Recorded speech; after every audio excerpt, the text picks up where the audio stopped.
welcome back to the Enemies of the Fire podcast. This week, the Chicago Fire won again, which is amazing. The USMNT playing Nations League, and USL is talking promotion relegation. Do I already owe DPG $100? Anyway, I am FC Neo Tokyo.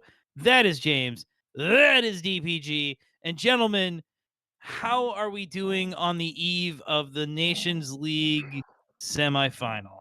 Feeling good after that Chicago Fire win. Oh, bearing the lead. Sorry about that. Yeah, man. I heard they're playing Winner Takes a Canal. Oh, I hate that, and that's why all the joy of this team has been sucked out of it for me, man. I've been very anti lately. Like, I did not even remember this was happening until we saw the roster last week, and then when we were planning for the show, I forgot to even include it. They play tomorrow, so yeah, 6 p.m. That will be an interesting game. And of course, there's been a couple of replacements flown in from the original team that was sent. And one of them is our very own Chicago Fire, Brian Gutierrez, along with Max Arfsten and Jack McGlynn. You have a good announcer voice. I liked it. That was great. So that means that we're not gonna have Brian Gutierrez on Saturday. That's fine. No Guti on Saturday. Apparently, we have a bunch of 17-year-olds that play 2009 Barcelona. So, well, this is interesting. Look, if you take a look at the map and you see Guti, 6'1" out of Chicago, Illinois. Well, hold on. Does Guti see this field? I think he's 5'11". Does Guti see the field against Panama? This is a semifinal. I guess the first question, even before that, is: does Pochettino even care about this game? Like, are we going to see everyone, or is this like Serious Town? I mean, no. It's serious. Well, you said no Anthony Robinson, no Johnny Cardoso, no Austin Trusty. I don't know if I said it or you said it. But isn't Anthony Robinson out due to injury? Yes, which is scary because so is Dest. Dest wasn't called in because he just came back. But I kind of think we'll see everybody. I kind of feel like Pochettino is going to value seeing guys on the field for the first time over winning. That is a very interesting take there. We could win. So what is he going to do? Like, say, hey, you better let us win? No, because there's a third place game. You didn't get it. Yeah. Oh, you missed it, Toke. You missed the screen. Or you're gonna raise, or you're gonna let us win, or you're gonna raise, or we're gonna raise tariffs. Yeah. Yeah. I love that threat. Hey, you better do what I say, or I'm gonna ruin my economy. Yeah. I'm going to ruin yours while I ruin mine. Yeah, I'm going to ruin everything. I'm just going to ruin everything. Over for no soccer good fucking game. reason. Anyway, back to soccer. Is Pochettino just going to ruin everything for no reason, or actually take this super serious? He'll probably take it serious. I mean, you have to. You don't have World Cup qualifier games. You have to. You need some competitive competition. But he's brand new. He's got to see more. He's got to cast a wide net over a short amount of time. You call that the Gold Cup. Don't besmirch the Gold Cup around me. The Gold Cup is done, bro. The Gold Cup is done. No way. It's done. It's a World Cup berth comes out of that. No. Not this season, but Gold Cup has been taken. Literally has become the USMNT B team tournament. It's been a lot of practice. That's the U.S. Open Cup, the Des Moines Menace. No, that's the retirement team. That's the retirement team, all right? Dude, hey, they're in the USL now, though. So wait, who cares about this tournament? We want I'll preface that by the first time we played this tournament, the championship game is, in my opinion, the greatest soccer game I've ever seen. Really? It was the greatest game ever played. Now, 2 years later, Gio Reyna's coming out party, which we'll get to Gio Reyna, but we beat Mexico handily. So, what else is there? What other moment could we have? I feel like there's nothing to be had from this team until the World Cup but disappointment, because it can only just be bad. I don't know. Am I cynical? No, I honestly think.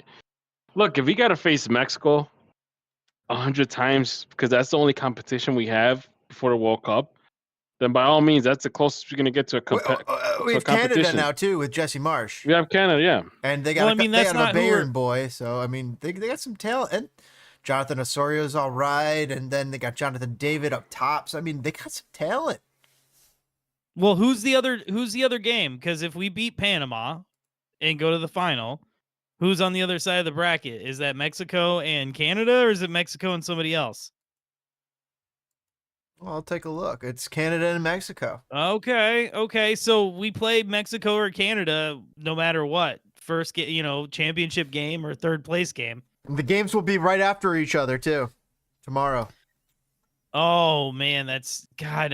That might be some good. Why would they watching. do this to me? That might be some good soccer watching. It is. It's gonna be sicko territory, man. I'm gonna be there for all of it. So what do we think about a lineup? Hold on, I got us sidetracked on Canada, Mexico. Let's break this down. Who is playing tomorrow? I've seen a lot of 3 in the back, and as my feelings have been known about 3 in the back, it gives me anxiety, to say the least. Well, let's see. We know that Pulisic is playing. Yeah.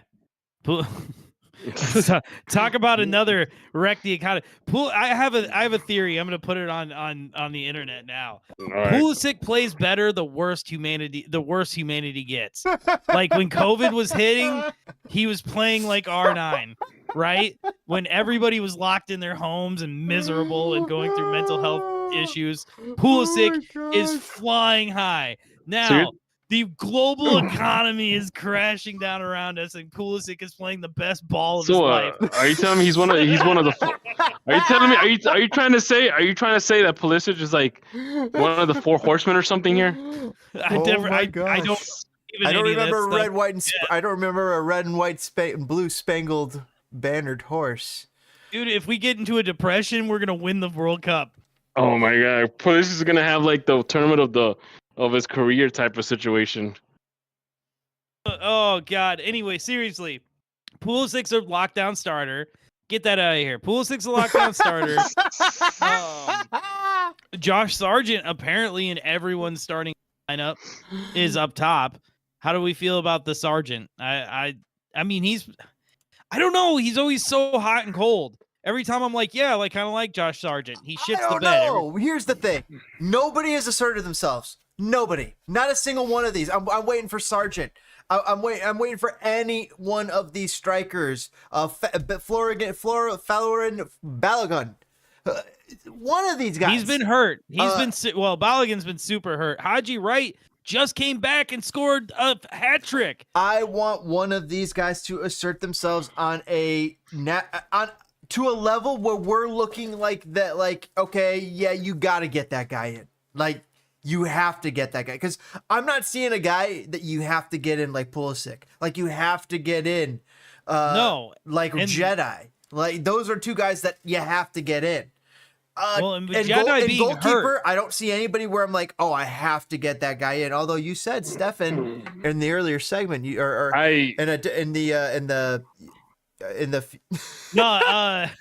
Steffan had 12 saves this weekend. By the way, Zack Steffan had 12 saves.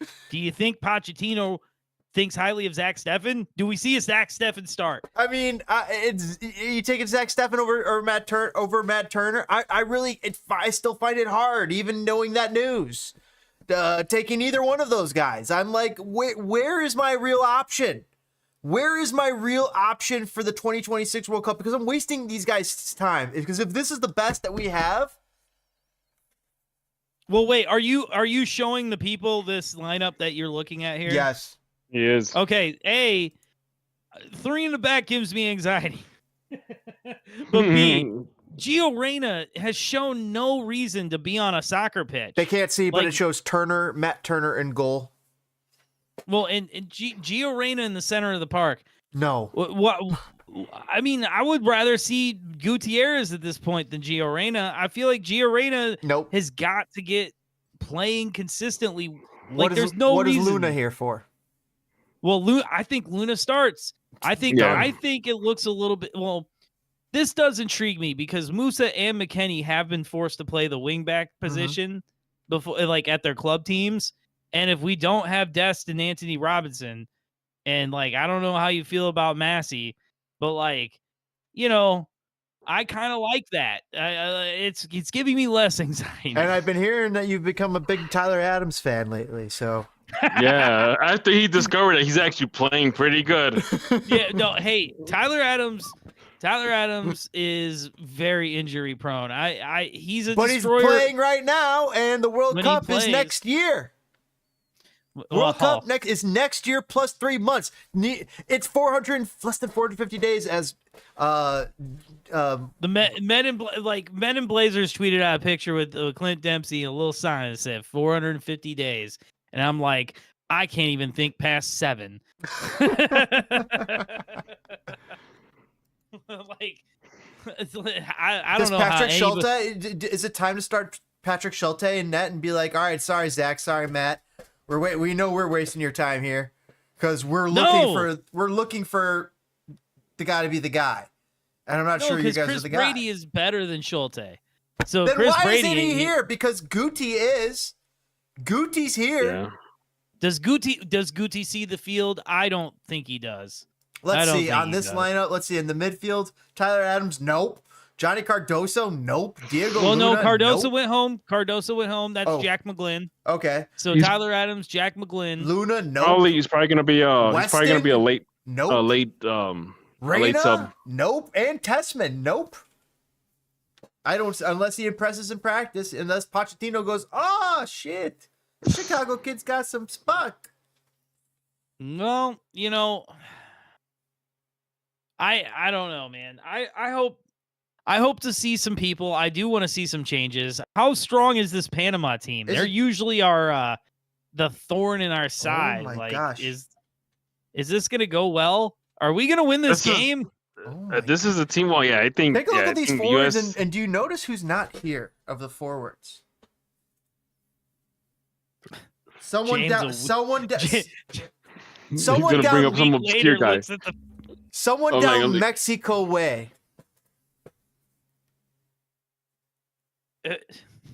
You're leaving me in suspense. Brandon. Yeah. Brandon. Oh, he's not. I don't think he's doing anything. Brandon. God, why can't I think of his name? Vasquez. Thank you. I kept thinking Vincent, and I knew if I said that out loud. Vincent. Thank you. That's a name I haven't heard in a while. I couldn't think of his last name either. Now I remember why I thought that. Okay. But Good but Lord. but he's not here, and maybe he should be because Why? You're crazy. Daryl DK over him, and he just came Brian back from White's injury. here. Patrick Ayamang, like Man, I'm pretty we're, sure we're talking bad about these guys, I hope and they then watch them. Yeah, they're gonna come in as a sub and score the winning goal. Well, they're gonna put this clip up in their locker, and they're gonna be like, "Fuck those enemies of the fire." Well, it's that Patrick or I never say it right. He plays for Charlotte and has been having a hell of a season next to Zaha, and then Brian White plays for apparently the best team in the league because Vancouver is in first place. And but I don't hate our striker situation. These guys are all developing, just nobody's really grabbing it by the horns. But I'm a big DK and Haji Wright supporter. He's no Ty Baribo though. You should see the guy that's in second place though. Whoa. We will get there. We will get there. But I don't. Who does Panama have, man? Who should we be afraid of? Because I'm terrified. Carrasquillo. This is the guy from Houston. Okay. Though it used to be in Houston. Is this technically Pochettino's first real test? Yes. I mean, what are you guys expecting? A win. Yeah. Nothing less Just than straight a win. up a win. Are they going to Yeah, look good, straight- or are they going to smash and grab? Nothing less than a win. They're gonna try to look good. I think they're going to destroy them. They're Really? Gonna, You And think what else? high-flying- What else? Yeah, what else? James, what else? What else they're gonna take? they're going to take their daughters. I don't know. Something Roman. Dude, something I don't Roman know. Empire. I'm calling it now. I'll be the pessimist here. Panama wins 3-2. Man, you would love to see that, wouldn't you? You think? Wait, what did you say? Panama wins 3-2. It's gonna be wild. He would It's gonna say be that. wild. Yeah, you're right, There you go. DPJ. He would say that. No, they're gonna crush them, and Panama won't get a sniff. Won't get a sniff of the cigar.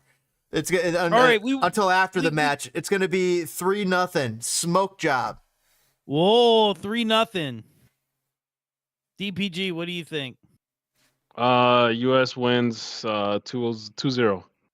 I think you guys are right. Dos I a cero. just felt like being contrarian. I kind of feel like this is one of those games. It's going to go one of two ways. Panama is going to frustrate the shit out of them, and they're going to lose a squeaker, and it's going to be ugly, and they're going to get Concacaf'd, or they're going to look like world beaters, and James is right, 3-0. Panama Like, got beat by the local college. All right. No, That no, doesn't mean nothing. that's not a local college. That's what team is that from? Chile, Peru. Yeah, it's from Peru. They couldn't see All it. right, first division, They got Peru. beat by the local college, Universitario. But Oh, in the 90th plus 9 minute. Hold on, go back to that. Was that a penalty? That was a penalty too. wow. What do you think? Oh, do you think they got Concacaf? They got I don't know. I mean, that's a South American team. They got CONMEBOL. I wanna know what that. No, we don't want to dig deeper. You know what? Maybe No, not. I don't give a shit. Anyway, gentlemen, before we get to the Chicago Fire and take a break, we're not even gonna analyze it. I just want scores and thoughts about Canada, Mexico. Canada, Who do we Mexico. end up? Mexico. So if we- Canada's gonna win. Mexico wins 1-0. 2-1 Canada. 2-1 Canada, 1-0 Mexico. Oh, dude, I think Mexico is going to win on penalties. It's going to go 2-2 tie, and it's going to go to penalties. Who's the better and coach? Mexico's. Who is coaching Mexico these days? Exactly. Aguirre. Well, Aguirre, he. A guy? No, Aguirre. Aguirre. The guy that actually coached the La Liga team. The guy from the Jungle Book? Well, yeah, he's coached all over. No, that's Didn't he coach Bagheera. Mexico before? No, not the guy from Detroit either. Oh God. Oh man, but why? Boy, this is why I love the tribalistic nature of international play. Anyway, I digress. James, what sort of horrific thing should they do to the like button as we take a break? They should grab a little rope and do-si-do, because Ted Lasso is coming around to go for season 4. Sounds excited. I think. I still need to watch all of it. You I haven't haven't? watched any of it. None of it. No. What? Okay, first season, great. Second season, third season, catches its footing, regains its footing.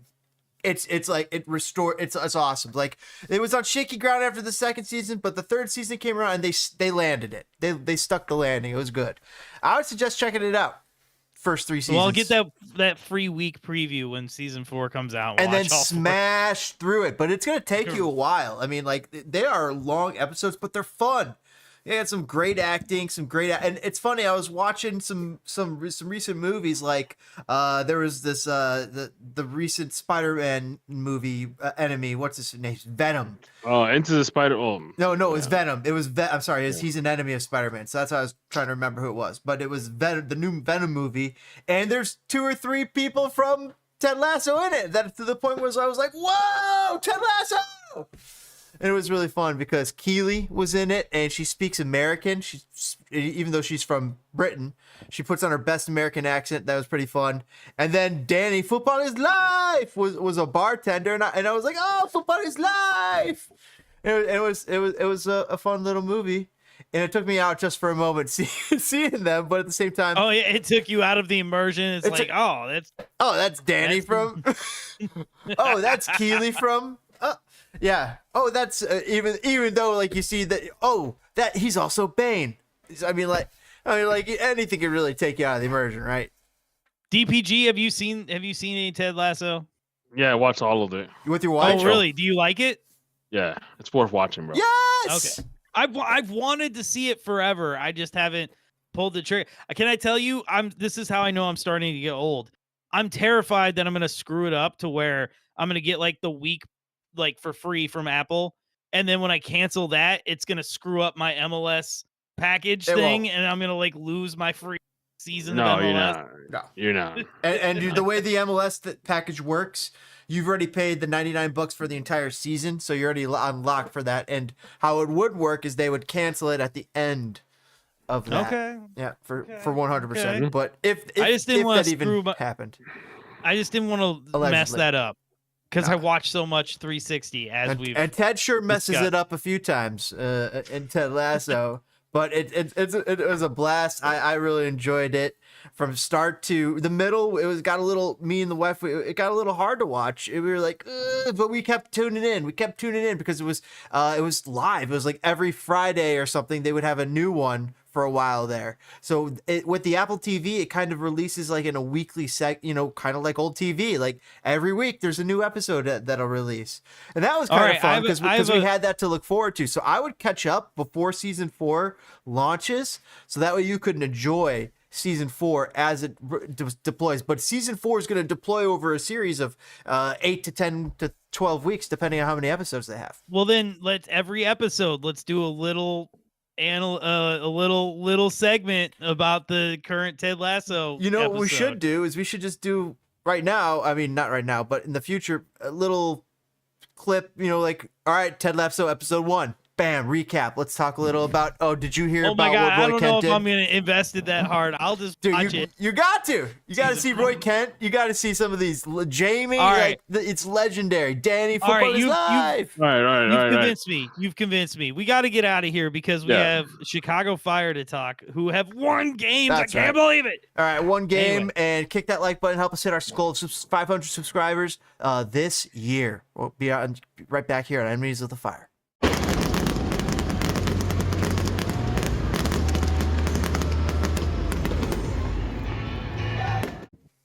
Welcome back, fellow enemies of the fire. We are here. I am washed out. We're here to talk about something fun, I think. Something that's always a hot button issue. Pro Rel in America. James, what happened? What has happened? Well, USL announced that they're going to be having an actual promotion relegation pyramid with teams that are going to be able to be going up and down that pyramid all across America. And in fact, we are going to go through some of those teams right now because I was wondering if there's any Illinois teams, any teams nearby that we could start supporting, because I'm interested. I'm interested in rooting for a team, and I think you're going to be surprised here, Toke. So here we go. Oh, wait, before you do that, so you just instantly, without question, was like, Pro Rel in America? Dope, I'm there. Dope, 100%. Like, not even. Does the Fire shirt get ripped off your chest and you're there? If they're playing the Fire, I'm rooting for these guys because these guys have a bigger stake. That the Fire they're good. They're good. According to their argument, they're good. They don't need promotion relegation. Thing, though. I'm putting my money on the promotion relegation team. Here's the thing, though. Fire. I love Fire, and I haven't even found a USL team. But think about it. Like, this is the opportunity to support a grassroots club to move up. We've never let me tell you this. that. So here's an idea. Here's a hot take. How about this? Do you think that with USL doing this in 2028, do you think later down the road we're gonna have like an AFL? I don't have that long. So Fire got a while. Fire got Fire of a while. Fire of a while to win me over, to keep me, from maybe not necessarily absconding. Let me finish my hot take. So let me finish my hot take. Sorry. Do you think that we're gonna have a situation similar to the AFL and NFL down the road? That's a great question, because what ended up happening there was the NFL and the AFL eventually merged. I mean, excuse me. And that's how we got the Super Bowl. The greatest I personally game ever. I mean, I won't be surprised. I wouldn't be surprised. Like, if USL were to step up their game, if the USL were to step up the game in terms of getting the quality players and whatnot, I mean, it's going to be hard to ignore that they're actually, if it gets to that point, be on equal terms with the MLS. It's going to be super hard. It does seem so, like, we have lived through, honestly, we have lived through the A-League and then the USL replacing the A-League, right? Like, the USL went through different iterations. Like, Umbro owned it for a hot minute, right? There was a league with Pele in it. Well, that was the NASL. That was the NASL. Yeah. Which actually disappeared, I think, too. Well, yeah, that's gone. It tried to come back, and it just no one could get along. But the USL, the MLS has felt like a juggernaut that just can't be stopped. But the USL has one advantage. It's not Pro-Rel. Pro-Rel is what keeps this advantage in check, and it keeps everyone from being poor. But if they have somebody who's like, screw it, I'm rich, I'll be the Harlem Globetrotters for a couple seasons till other rich people catch up to me. Yeah.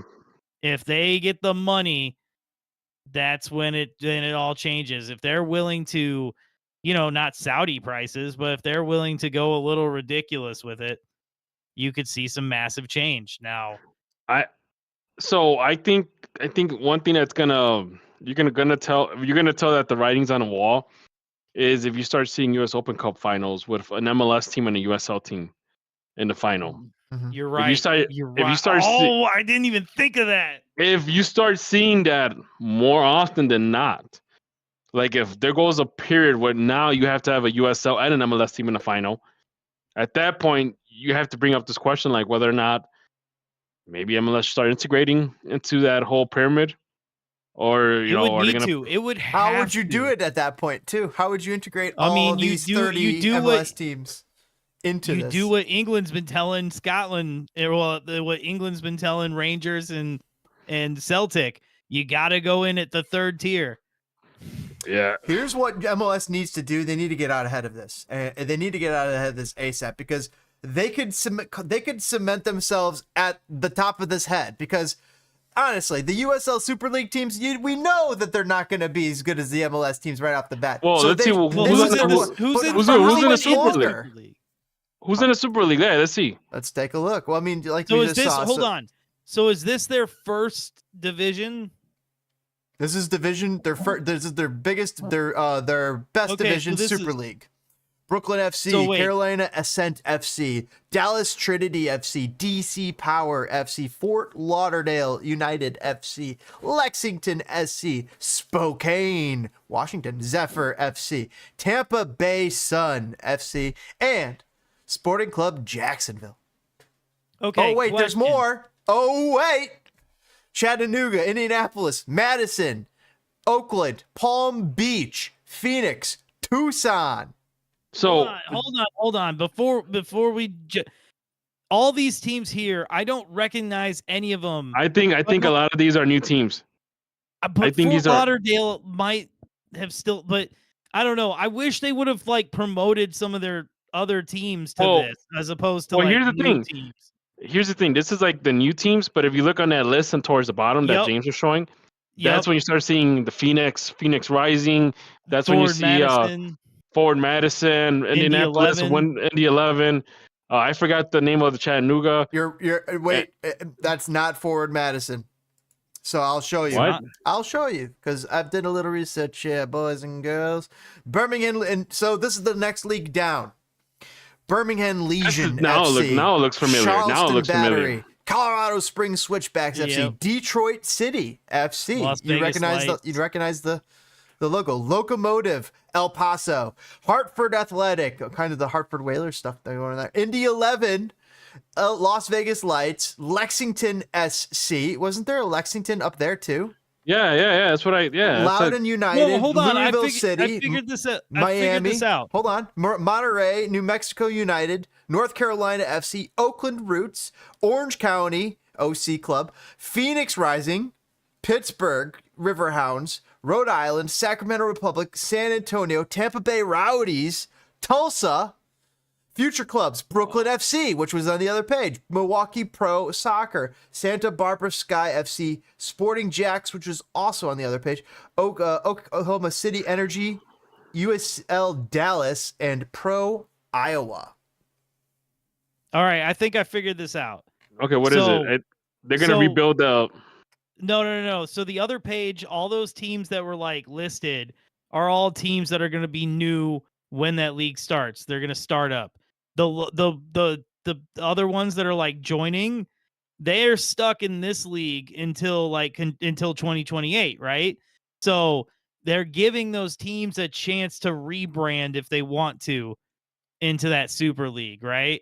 That's why it doesn't say Indy 11, it says Indianapolis. That's why it doesn't say Oakland Roots, it says Oakland. I think they're giving the teams a chance to like rebrand into the Super League. I'm actually a little excited for Milwaukee because I imagine having a Open Cup match, Chicago versus Milwaukee in Milwaukee or something like that. Oh, that would be so sick. Like, I want to go see, I've been wanting to see Detroit. I've been wanting to see Indy 11. Like, Las Vegas has got a team, So actually, I'm getting pretty hyped for this. All right, I mean, Milwaukee's actually a very go ahead. So the next league down, I was going to go into. But what did you want to say about Milwaukee? No, I was going to say like Milwaukee's very doable for me. Like I can literally drive 40 minutes to Milwaukee to watch the Fire beat the crap out of Milwaukee. All right, well let's get into it deeper because this is the next league down.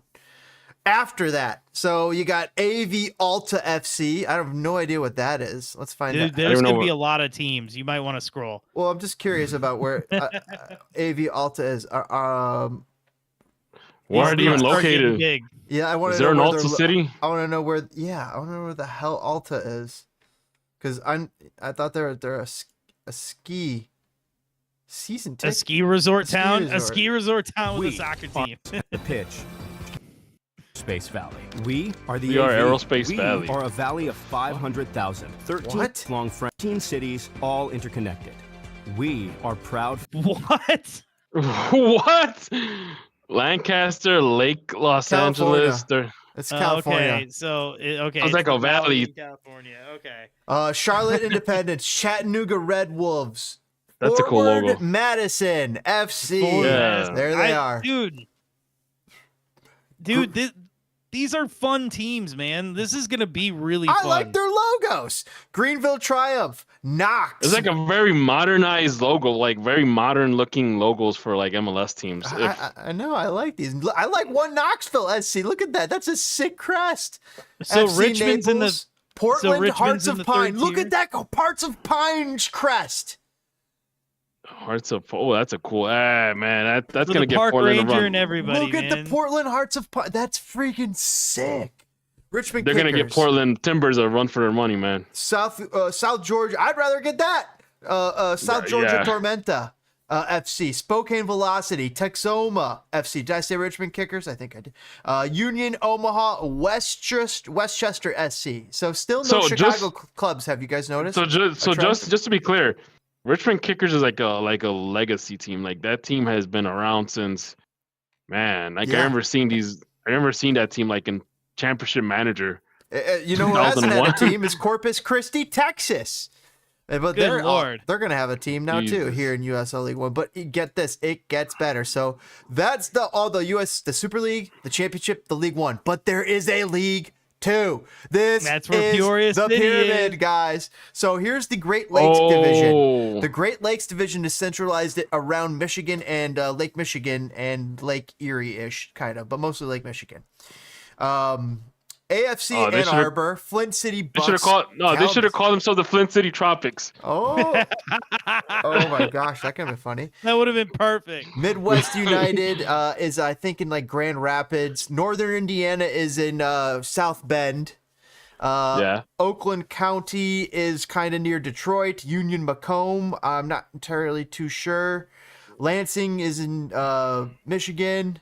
Kalamazoo's in Michigan. Flint City, Michigan. Ann Arbor's Michigan. A lot of University Michigan, yeah. So that's all Michigan. That whole division's Michigan. Valley Division. This is Ohio, and it says West No, Virginia. you have Fort Wayne. So you got you have Fort Wayne. Fort Wayne. Is that Oh, that's, Indiana. that's Marcus Beasley's team. All right, Yeah. so we got Fort Marcus Wayne, Beasley Dayton, owns that. Ohio, Kings Hammer, Cincinnati, Columbus. So Connor's got some support. Hammer, Lexington, SC, West Virginia United, though. How about that? Ooh, West Virginia is getting in the mix. They're massive. Akron City, Cleveland so the next one is the Great Forest Division. This seems like this. Yes. So this is like Great Forest Division. this Wow. this is like Ohio, Pennsylvania, North New York. Because you got FC Buffalo. Yep. Akron, You're like Cleveland, Erie Sports Center. What is that? Steel City FC, Toledo, Villa. And then look, on the Chicago. yeah, I know. They do have a Chicago team. I know. We're gonna get there. Great Plains Oh. Division, though. On the other side, you got Des Moines, Iowa, Santa Fe. I think it's Kansas City or New Mexico, one of the two. I think it's Santa Fe's in New Mexico, but I don't know if they're based out of there. No, I don't. They've got to be closer. Springfield, I think this is an Illinois team, I believe. Springfield FC, so that's the capital. St. Louis Ambush, Sunflower State FC, and Peoria City. There's a folks team. Yup, that's my second team right there, man. So P City. If there's promotion relegation, baby, Dude. Peoria City.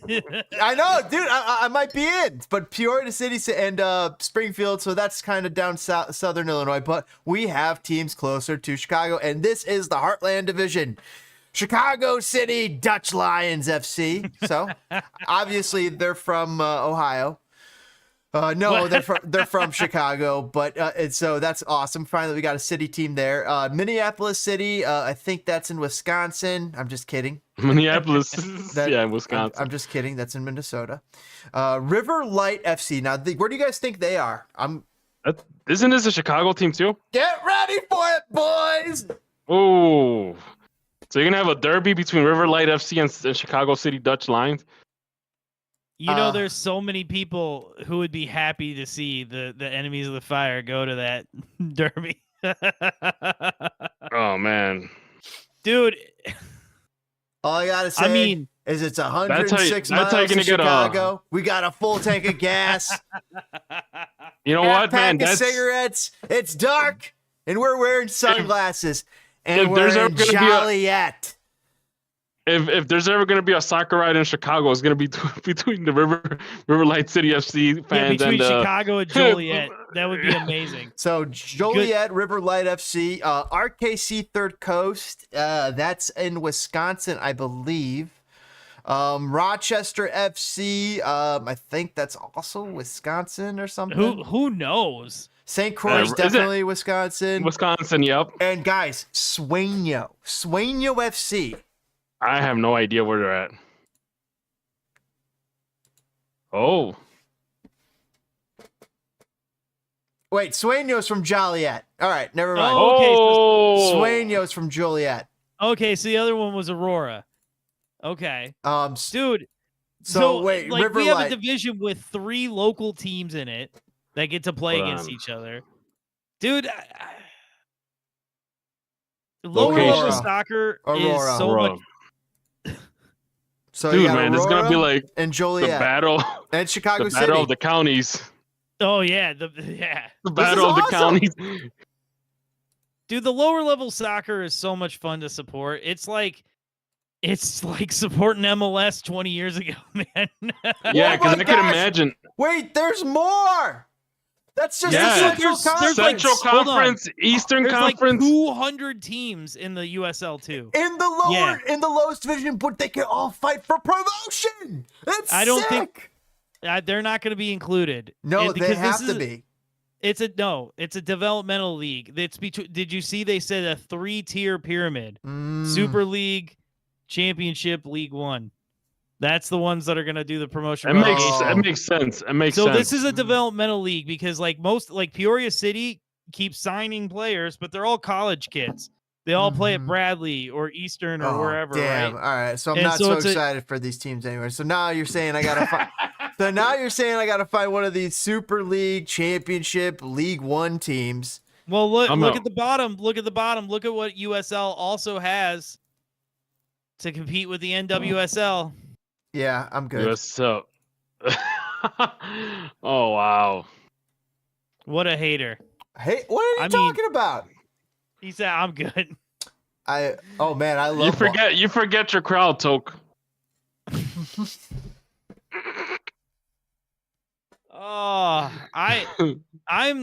listen, calling the kettle black. I would like to support women's soccer more. They announced that we have a doubleheader with the Red Stars, and I'm actually pretty psyched. I'm gonna definitely see both games. Yeah. Anyway, do you know which sports women athletes get paid more than men athletes? I have literally no idea. No. Tennis. That would make sense. They've been more interesting for the last 20 years. They got the better storylines. Do you guys want to pick a team here? So Brooklyn, oh my Carolina, God, Dallas, DC. I don't want any of so these wait, teams. Lexington, maybe Lexington. How do you get into Super League? Hold on. I can't. Hold on. Just for a second, we need to hit pause here. Listen, dude, like legit, James, in a conversation about promotion and relegation and grassroots, you immediately click on the highest league available and go, let's pick a team from a city annual, motherfucking. This is not how it's good. No, stop. You're wrong. So it was the first one I clicked on, but I was planning to go sifting through all three of these leagues to find a team that I would like. And of course, I'm going with the best of the best. You go to the championship. No, Ford Madison. Is go to the I'll move down there in a second. Good, who's local? Chattanooga. I might get behind Chattanooga. Madison's like 2 hours away, bro. Palm Beach would be so fun to visit. Well, my brother-in-law lives out in Phoenix, so there you go. There's another team. I did ask him about it. I'm like, hey, do you go watch the Phoenix Rising? It's like, nah, not really. Well, who did Ronaldinho buy? Like, Tulsa. He's got Tulsa? No way. So here's the championship. Second league down. Birmingham, Alabama, Detroit FC. Yeah, Detroit was interesting. You have to root for Detroit. You always have to root for Detroit. Why would you want to root for Detroit? They actually had a fun little story. Yeah, where they were coming around. I remember their social media stuff. They were trying hard to get into MLS. Dude, they have been fighting MLS every step of the way. They want to do it their own way. They want to do the full European style soccer, and that's why they were a little combative with USL as well. They were trying to do their own thing for so long. Like Detroit City, if I'm not mistaken, literally started like dudes playing in the park type of shit. Like it was fan built from the grassroots, from the bottom to the top. It was. And like you always have to root for that. You always have to. And that's why, speaking of that, that's why I was rooting for Indy 11 a little bit there. Chicago Fire was built from the grassroots, right? It was. Because nobody gave a crap about MLS 25 years ago. Barely survived. It's true. We were gonna be the Chicago Rhythm, dog. Nobody gave a fuck. Yeah. So excuse me. Yeah. No, go ahead. I was gonna say Las Vegas might be my team. I know you're getting riled up. You know what? Las Vegas is fun. Phoenix Rising is fun. Yeah, I like how Monterey. I like how Monterey Bay. I like how Monterey Bay and New Mexico United might have gotten the same logo artist. Wait, where is this? Which one? Same firm. Wait, which team? Phoenix Rising in Orange County. Phoenix Rising. Yeah, there's Tulsa. Oh. I mean, Sacramento Republic has been going strong for years. They were Tampa supposed Bay to. Rowdies can't be killed. Oh my Tampa Bay. gosh, Oh. these two, Monterey and New United, they're Yeah. Oh my gosh, yeah, they're the same. Somebody who bought Campo was like, I got this. Yeah. So didn't Sacramento was trying to join the MLS, Milwaukee. and like the last minute they got cold feet. Ooh, pro Iowa. I don't know if they got cold feet, but it was some shenanigans. That was, I believe that was the San Diego announcement where everybody was kind of like, well, it's going to be Sacramento, right? And it wasn't. Ford Madison, they're around. They're nearby. So as an existential question, DPG, Yeah. what happens? What happens? Let's say this gets wildly successful. Let's say because billionaires like toys, they just buy up these small teams anyway, and then all of a sudden we got the Premier League going on in the USL. Like, do the Fire somehow does the USL okay, hold on. I'll backtrack. It's going to happen one way or the other. USL is going to win this and absorb MLS, or MLS is going to absorb all these profitable, fun teams we keep talking about. So what do you think's going to happen? I think nothing's going to happen up until Don Garber retires and gives the reign up to someone else. Mm-hmm. So you think they'll act independently until then? So MLS is going to be MLS until Don Garber leaves. That's a given because he has that NFL mentality. The next guy that takes over, it's going to be a wild card because you don't know who's stepping in. I don't know who's the successor. I don't think it's going to be Nelson Rodriguez. I know because that's what you were. Relax, Toke. I'm not trying to give you an aneurysm. Oh my God, I'm too old. I'm too old for that. So I don't know. Eventually it's gonna be hard to block out the noise of USL if it becomes wildly successful. Like, you're gonna have to wonder, like, okay, what is MLS gonna do at that point? And it's gonna get contentious if USL does get to that level of MLS, and they're gonna start arguing. Well, can we be the legit first division? We have Pro Rel.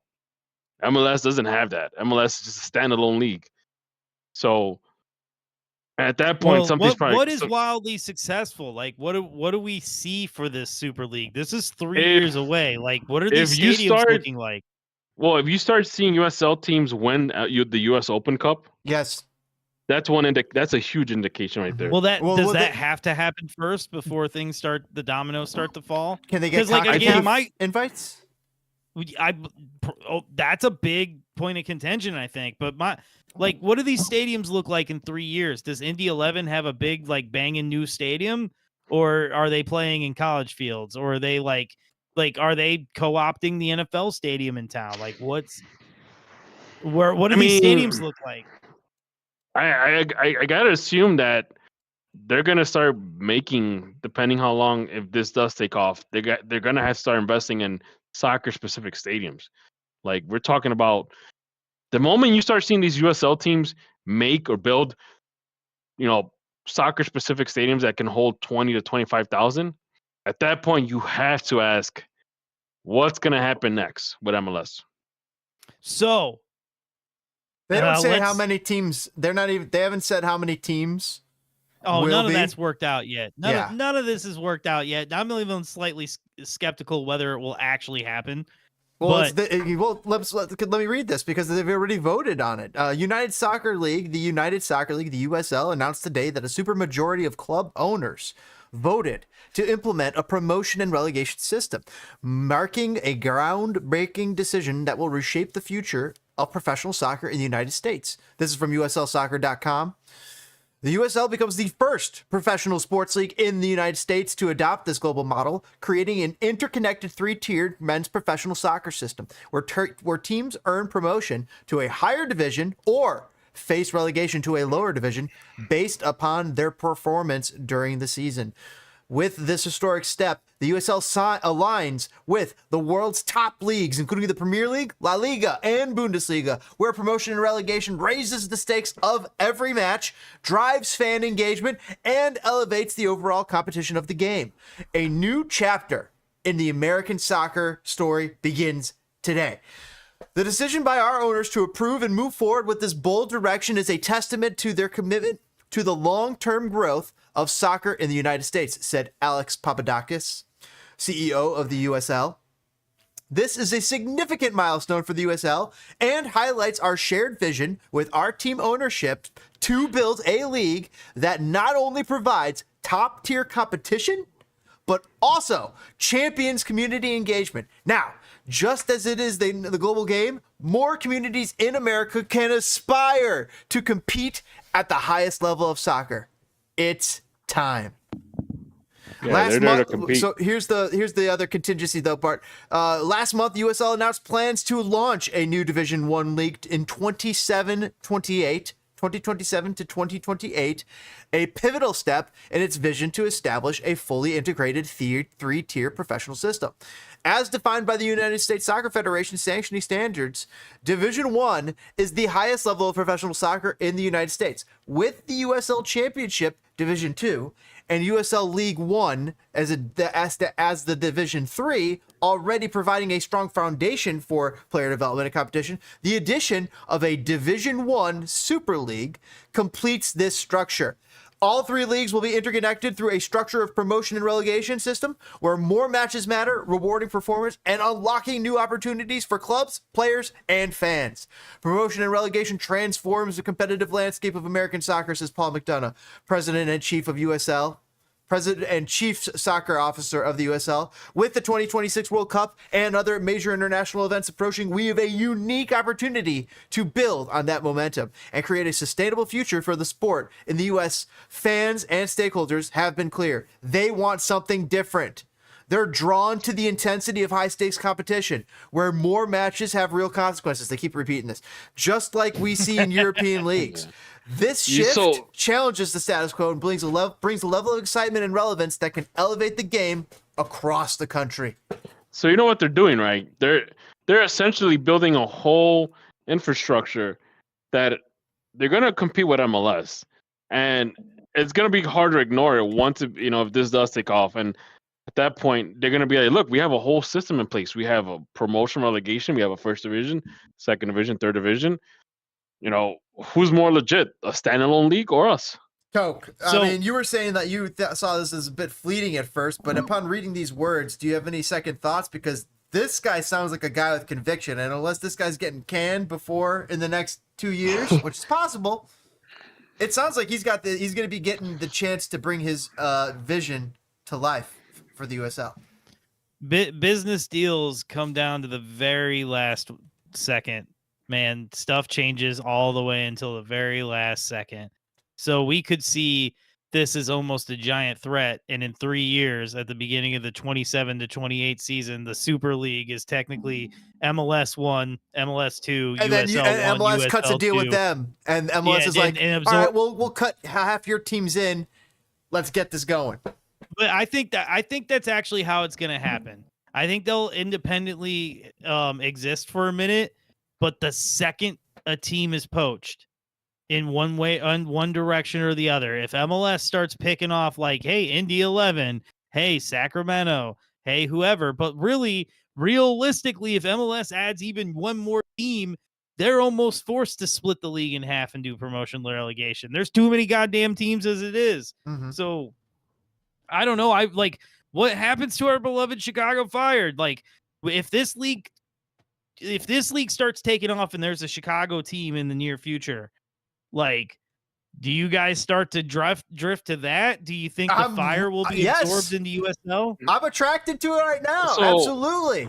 It sounds amazing. And I will still have room in my heart for my Fire, I think. What is the legal premise in terms of MLS teams or MLS team owners saying, you know what, I want to join USL. I want to get out of MLS, go to USL. Well, we're gonna find out when Arthur Blank is the first one to challenge that. What if MLS teams start leaving MLS? Well, I think that's how it's gonna happen. One of two ways: Arthur Blank or someone of his ilk. That's the title of this video. MLS teams leaving for USL? Because nobody is really giving us nobody really knows how this ownership situation is. Because I've heard people say, no, the team owners own the whole team. And I've heard people say, no, half the team is owned by MLS, the other half is owned by the owners. It's a franchise, so really Arthur Blank would have to literally be like, I give up my franchise, screw it, and buy a new team, right? But like, I think he's the one. He's the levy. If he breaks for USL before MLS starts absorbing USL teams, then the USL won. With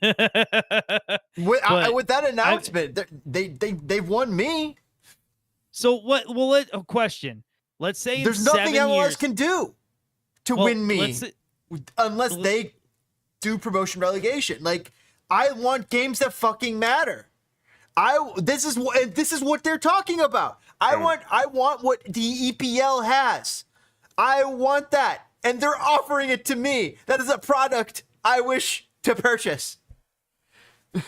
I feel you. I'm into it myself, but when it comes specifically to the Chicago Fire, like, let's say in 7 It's a years threat. this is going on, right? And teams are jumping ship, but we were stubborn, so they're like, you got to come in at the 3rd division.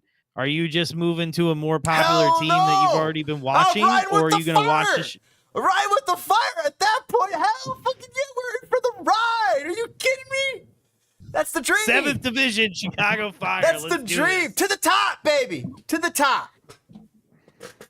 Mansueto out here in the 4th That's division. how Fire can win me. If they're But like, to pick it. the Fire are like, you know what? All right, we're in. And they're like, It's gonna be like Wrexham. We're just gonna lift through the ranks. Anyway. Well, we're gonna get bought up by a famous movie actor.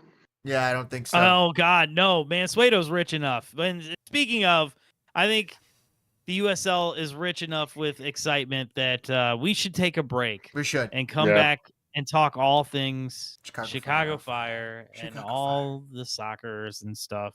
And we love you. James, what should they do with the like button? Appreciate you guys. If you guys take that like button, crack it, pour it out into your nice, cool mug, and also appreciate a little subscription. Helps pay the bills around here and keeps the lights on, even though it doesn't pay the bills at all.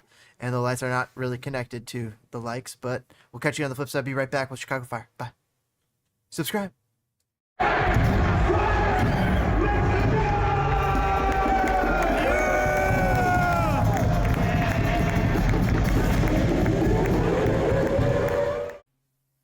Welcome back, fellow enemies of the Fire. This week to talk about the Chicago Fire. Anyway, sorry, I'm working it in, seeing which one works. Gentlemen, we won again. Is this how point soccer's streak. like when it's fun?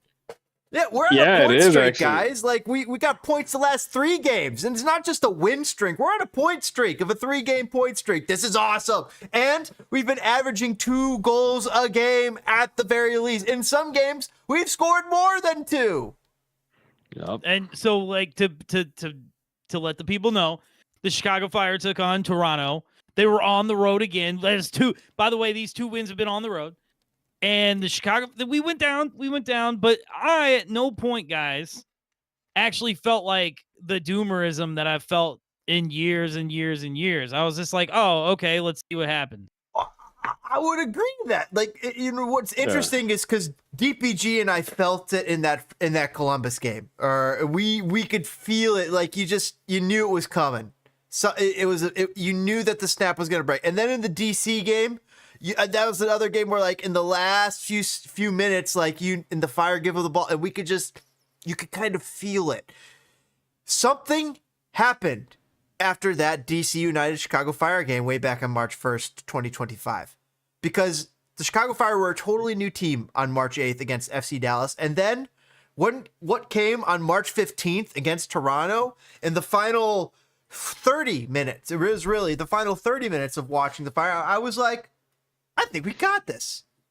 By George, I think like we got this. And I didn't feel that fear, that flutter, that nervous contentiousness that was ringing in my heart on that or previous of the game of March 1st. And sure enough, they locked it down. They pulled it off. In fact, they should have maybe even had a third goal that was called back, I think, incorrectly. Oh my God. That was a BS call. So before we talk about how the most offensive production we have comes from the wings and not the forward wings, Hugo had a goal, right? A real smash and grab kind of goal. And then he had another goal. He had a brilliant goal off a corner, and they called Marin Holly Selassie, who had to come in for Zinkernagel, who went down.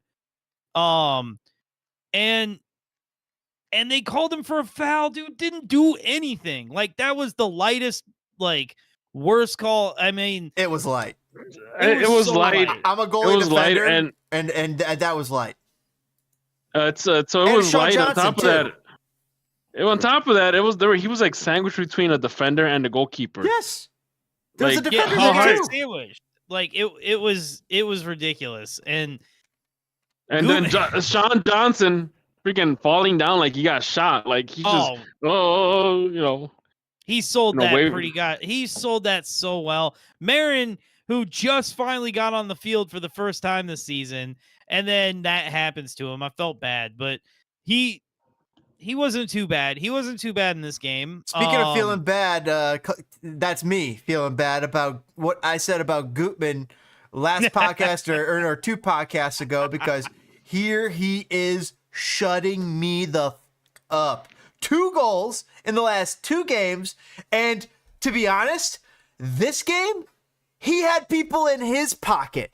The confidence is soaring for Gutman, because the game where I was concerned for him, and even though he scored a goal, he was getting his ass handed to him all game long. It was true. That really did happen if you watch the tape. However, this game didn't happen to the point where I was like, I might have to I'm eating my words about Gutman right now. Bernadeschi got by him a few times, but you really can't. It's Bernadeschi. You can't expect 100% on that. So, and he's like their best player outside of Osorio. If we're shouting out people that have surprised us, Sam Rogers getting a little bit better. A little bit. Yes. He's getting a little bit better, which is very nice. But James, really? man, got me. Now you got me off topic because you had to bring up Origel. Dude, we have a class of DPG said it, so I want to give him credit, but we have a class of 92 happening. I really feel like it. Like, we were talking about the kids being okay last week, but like Barroso, Origel, Sam Williams, like these kids, they're really starting to come around. And since we've had this injury apocalypse, we've really had to rely on them. So the fact that they're playing like this with kids kind of makes you wonder how scary it would be if they have a full healthy lineup. If they had a Leo Messi type. Oh God! I mean, I'm sorry, not a Leo Messi type, but somebody who was damn freaking good. And I guess they do have Bamba, because Bamba has been an absolute revelation in a Fire jersey. Has he not? He's been as good as advertised. He's been better than freaking Shaqiri, in my opinion. I don't even know if he has any goals or points, but it's just every time he's doing something. He's doing something. He's making an impact. So here's one thing. Here's one thing I want to add on too, is that the Fire have been stacking Fire 2 this past season. Like, it's, I know we've been quiet on the first team moves, but they've been stacking players. They just signed one like a promising prospect. Bamba has 3 assists. I told you. I knew I was telling you, he's impact. Bamba is impact because he does like, at worst, he's pulling defenders, right? But you have Bamba who can bomb down the left side of the field, and you can send the ball out his way. He's got the handles to be able to handle a hot pass. And you got Kuipers in the center making smart runs, and that's where either you hit Kuipers or guess who's going to be open after he gets back from the national team every time for that shot. Gutierrez. So, like, this team is coming. Oh, and Gutierrez is another one of the kids, man. Like, we talk about, like, he's been on the first team for a couple of years, but he's still a damn kid. And Brady had another good game. Like, he was so up and down the last couple seasons. He'd have really bright spots and really tough spots. But this season, Brady has made a believer out of me. And you remember 100%. Last season, he started hot and he faded really quickly. Well, we are only 4 games into the season, but here he is getting a call up. And also here he is another year older. Another year through MLS where he's had the battles. Yeah. I'm impressed that like a Pochettino, when looking past the obvious, right? Like you get that US job and it's like, oh, should I start Pulisic? Yeah, start him, dummy. Yeah. You know, like so there's a bunch of gimmies, right? But like Yeah. once you take that first layer back and you gotta start digging for truffles, to have him look to a guy like Guti lets you know why we've invested so much time and effort in this kid. God, if he could just put on 7 pounds of muscle, I think he'd be perfect. You know what I mean? Like just something so you don't just get pushed around. But like the kid is really starting to come into his own. Oh God. Thank you, James. So anyway, that was the Toronto game, which made us all so very happy. This is what watching soccer is fun. Now, despite what I said about Sam Rogers, we are still worried about the center back position. And I saw two very, very crazy things at the same time. There are rumors of Virgil van Dyke coming to America. They ain't coming to Chicago. Rumors. You really think? Liverpool to we're Chicago. On the come up. It'll work. We're on the come up. Like that's the thing. That's what Don Garber helps those who help themselves. Like Miami or Atlanta. Virgil van Dyke solidifies this team like no other. That's why we got no love for so long. And like, Nelson Rodriguez came in to wreck our economy. Destroy this league. Virgil van Dyke would destroy this league. Well, if we don't get Virgil van Dyke, there's another individual who is without it. Oh man, we lost DPG. I don't know what happened. DPG is without a team. Anyway, Matt Hedges for the Des Moines Menace in the Open Cup. Do you want any of that smoke to help fix the center back position? Wait, what smoke? Do you like, let's say Virgil van Dyke is like a long-term plan, but what if we sign Matt Hedges, the free agent? I would rather have Virgil van Dyke every day of the week, and Matt Hedges could get punted into Lake Michigan. I mean, what's the problem here? There's no problem. I'm saying, and is Matt Hedges, Virgil van Dyke is Matt an upgrade on Elliott? That's what I'm at. Oh, I don't know, but no, I'm saying not. about Sam. He's not. Sam Rogers. Is he an upgrade on Tehran? Yes, but for how many games? You think he's an upgrade on Tehran, huh? Okay, let me rephrase that. No, he's not. You're right. No, he's not. He's not. He's not. You're absolutely right. No. What was I thinking? No. Anyway, he wants to go back to Dallas anyway, but still. No. I thought it was interesting. Virgil van Dyke. You should be looking at Florida. That age. Miami does leak some goals now and again. Miami's anyway, really good. Well, so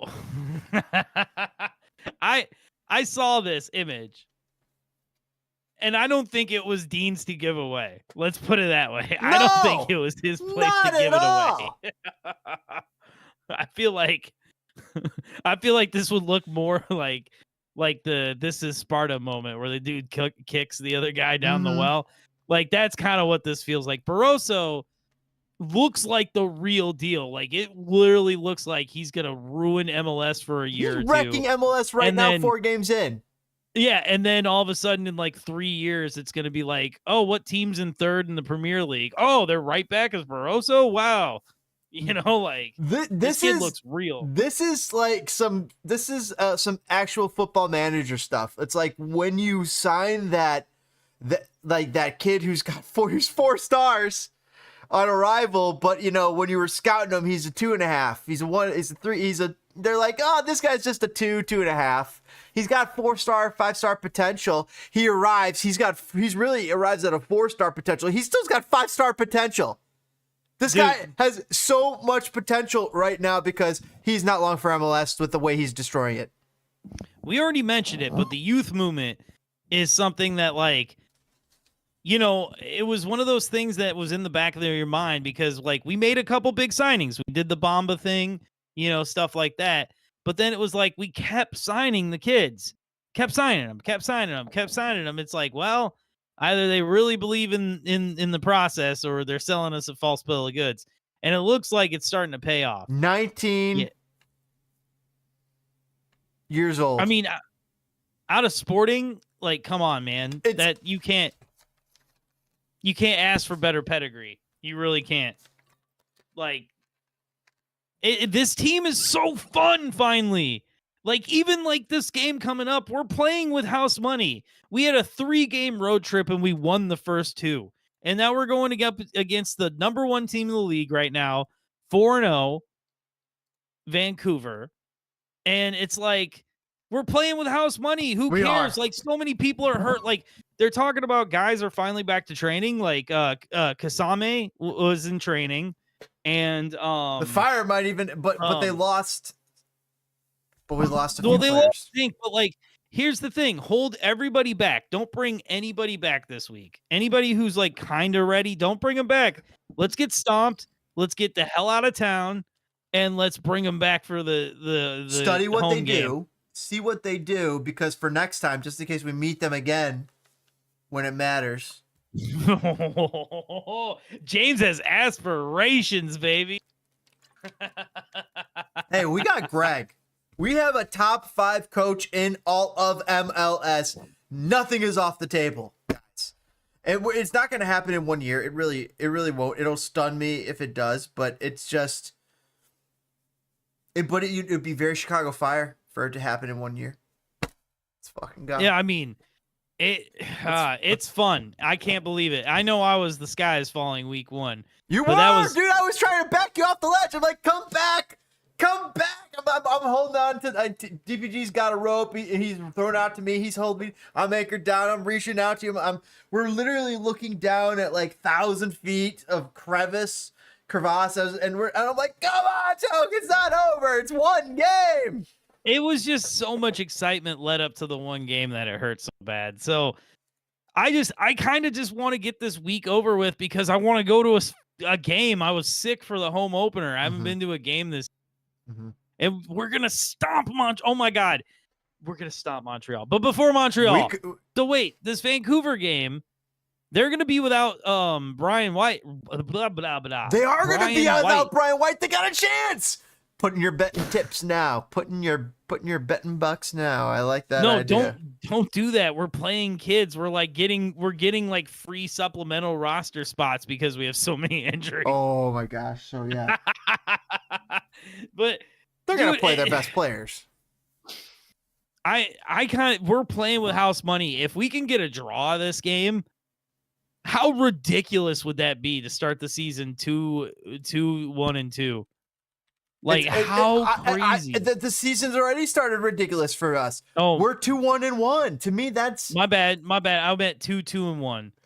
To me, 2-1-1 is unreal. We are sitting with 2 wins, and it doesn't feel like we're frauds. It doesn't. It doesn't feel like the Paunovic, there's no real broth in the soup. It's just water and brown, you know? Well, I'll admit when I'm wrong because right now, I will say, I'm not going to lie. I did see something scary in Toronto. It's the same thing that I have complained about since the beginning, which is when we had that lead and the game was getting later, we bunkered too early. We went too defensive too early. But I was commenting upon that and the fact that I didn't feel worried. Like, they had it under control. You could see that there wasn't some in the past under Frank Ball, like, those moments would get tenuous. Those moments would get fraught with danger because they were playing on a high wire act. At no point during that final 30 minutes do I really feel like they were on a high wire act where they were at risk of falling into the abyss. It's just they were managing it. They were managing the pressure. They were managing everything that was being thrown at them. And in fact, they were still, in addition to not just managing the pressure, they were still applying pressure to the point where Kuipers was denied, to me, a rightful third goal. Kuipers 100% was denied a goal. Here's the thing, Toke, because like sometimes defensive football, it's not pretty. But Jose Mourinho's won a freaking Champions League with that. It's a way to win, and there's a way to do it when you have good coaching like Greg, who's able to get his guys onto the same game plan and also instruct them in such a way where they know what the other person's doing, and they could trust that because they trust their coach, that the trust descends down from the coach down to the players, and it's been truly impressive because you've been seeing this. My only fear is that they seem to kick into it too early. Yes, and like when you invite understand. too much pressure, you can't. You get pummeled with 10 shots in 5 minutes. You can't stop all 10. Yeah, but you're also not. You're failing to see the inverse, which is the other team's tiring themselves out. The other team's making all these runs and these fruitless runs, attempt after attempt after attempt, and 10 minutes of running into a brick wall, they're gonna quit. And the Fire take advantage of that, and that's what happened for that Kuipers goal. It came off an amazing pass. Orahel almost sprung up again for another goal. It was the Fire were springing, and to the point where the other team was walking that tightrope. The tightrope that I'm talking about, that metaphorical, where like the risk reward is way too much for Greg's team on last Saturday of the Fire game. Those last 30 minutes, the risk reward, I was like, wow, they're not giving a lot of risk up here. And I can just see how they can very much cash in on a mistake made by the other team, who is increasingly having to play riskier style of ball to try and win that game or even get a point from it. Well, you have two examples of how it could go wrong and how it could go. Toronto, you are correct. I was nervous because they did it too early, but they did execute well. DC, they gave up a penalty in the 90th minute, and then a bicycle lit. It took a miraculous shot to beat them, but still, you take too much pressure and you break. But all right, what do you think about this game? What is your prediction for the Vancouver? What is your prediction? I'm going to say DPG believes in us. I'm going to say DPG believes it's going to be a win. For the Fire? Yeah, I'm throwing him out there. I thought you said they're all playing kids. I mean, if Kuipers is playing, I can't see how. If Kuipers is playing and Brian White is not, I don't see how the Fire and Brady's there. I mean, Vancouver has a good team, and most of their team is not missing, I would imagine. However, the Fire got a freaking shot here, and guess what?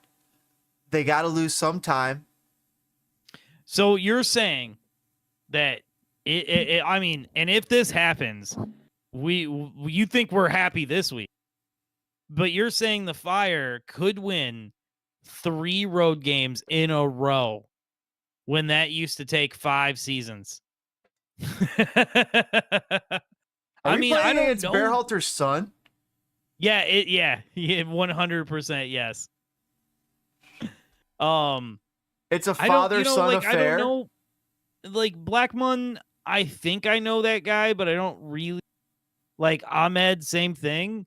I don't really, and like I know that one guy's Berhalter's kid, but like I don't know anything about this team. Like, because they're quietly great. Don't. I mean, yeah, they've not lost a game. They're 4-0-0. I mean, maybe they lost. Oh, they won that on away goal. So, I think the Fire are gonna confound them. I see it. I see it. They're missing Brian draw. White too, so I mean that is definitely gonna hurt them. This is the game where we only get one. They have Ryan Gauld. Oh, really? Yes, I love it, dude. I'm telling you, it's a Marshall Ruddy. 1-1 draw. This 1-1 draw. We'll see. What do you got? Oh wow! What do you got? Tell me. I can see 1-1. Okay, I like that 1-1 draw. I'll buy in. I'll buy in for the 1-1 draw. You're buying in on the. James, we don't often agree, but when we do, it's beautiful. 2-1 Chicago Fire win. Let's go! 2-1 Chicago Fire win.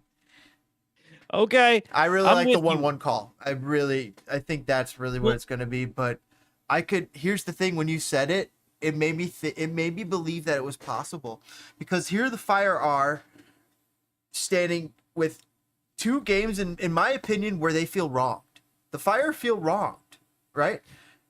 What happened to them in the first 2 games, they feel wronged. I heard it from Greg. I heard it from him, the man himself. And what do you see here? You see a draw and a loss. I could see this very well being 3-1-1-1. 3-1-1-1. I could just for that reason, because you say a draw is possible. Yes, a draw is very well possible, but also the Fire could edge this other team out. However, Vancouver's damn good, and we're traveling to Vancouver. Yep. I mean, so it's and we're traveling again and again and again, and at some point it's got to catch up to the Fire. You just can't win them all, certainly. But you know what? The same can be said for the 4-0 Vancouver, because when are they going to lose? It's bound to happen. And why not against Greg? Why not us?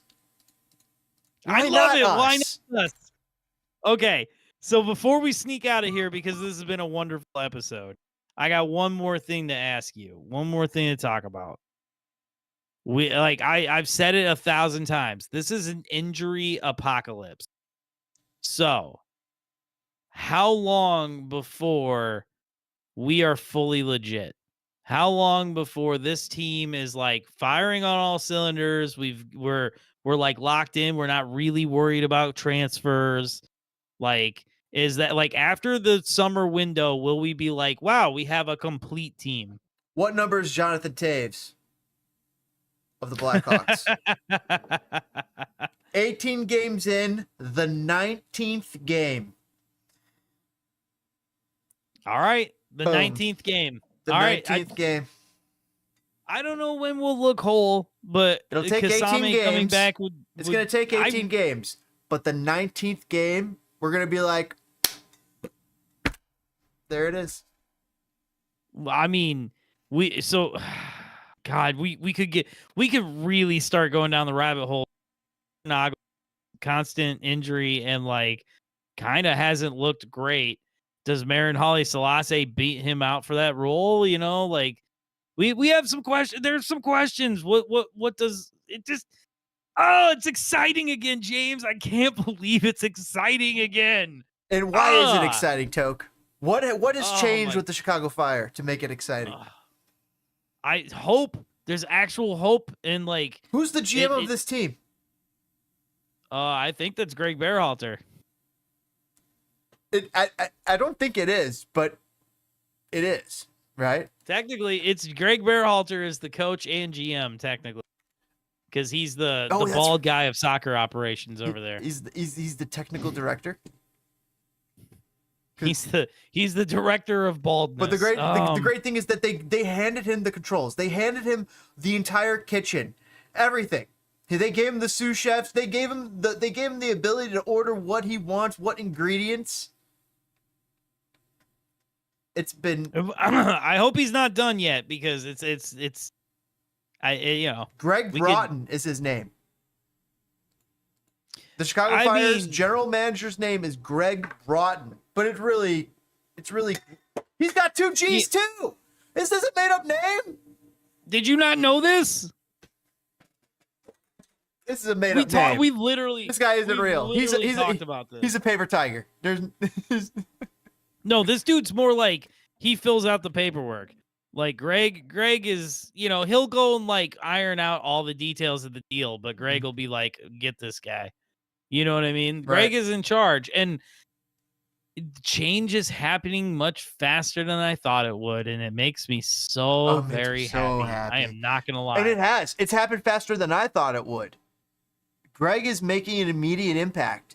And I was worried that it was going to take longer. I was worried it would take 10, 15, 20 games for us to see this impact, but we're seeing it in game 3. Game 3, well, game 4. Now game 3 and game 4 were the most, we're like, whoa, they're playing the way they want to play and they're playing dangerous. But now what's going to happen over time is they're going to start trying to still continue to figure things out, where other teams who already have things figured out are going to be working on other newer things. So we're going to be seeing those doldrums coming soon here once we hit mid-season, but that's still a long way away. It is. We must temper our excitement. But speaking of tempering excitement, I think that's an episode. Yep. Unfortunately, we lost DPG, so for DPG, he loves you all. I love you all. And James, what should they do? What should the people do? What should they do if they're still here? I appreciate it if you Googled the like button real nice and slow. And also, if you subscribe and help us hit our goal of 500 subscribers before the year is out and the new season begins for the World Cup 2026. But let's go. We'll see you guys next time here on Enemies of the Fire. We have new content every week, weekly videos, and every week we got a new podcast. We'll see you guys next time here on Enemies of the Fire. Thanks. Bye.